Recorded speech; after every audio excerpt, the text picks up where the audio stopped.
First step is to take a piece of PVC, or I'm using this electrical conduit because it's thicker, and take a heat gun and just heat it up. Once you've got a nice hot bendy piece of PVC, just put it down, take a piece of wood, put it on top and apply pressure. Right, and your aim is to try and flatten it down. As you can see, I've flattened it at a bit of an angle, so it gets thicker as it goes along, and that's what you want.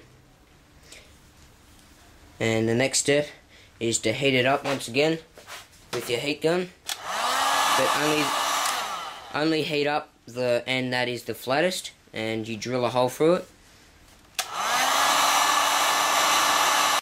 Once the end's nice and hot, you can just try and bend it over a bit like that. It's quite hot, so you might want to put on a glove or something, and you want to just hold it like that. Once your curve is in, you should be at a nice angle, getting thinner and thinner up to your curve. The next step is to do the exact same thing on another one, and then put a little notch in instead of a hole.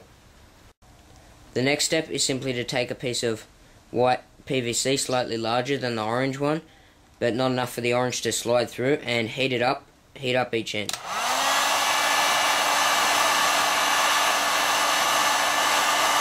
Once you've heated it up nicely, it's nice and squishy, simply take your limb, pop it in, and just push it down about halfway along the tube. Now that both your limbs are in, you can see it works as sort of a takedown bow.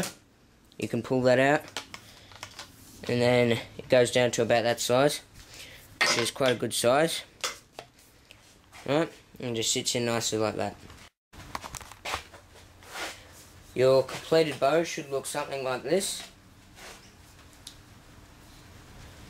And I've just attached an arrow rest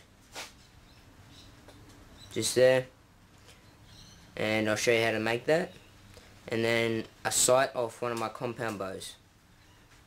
And then the next step you have to do is attach a string. So you've just got to poke some string through the hole and then tie a knot on the other side, and then just a loop. You've got your notch there and you need a loop, right? And once you bend that down, just bend it over,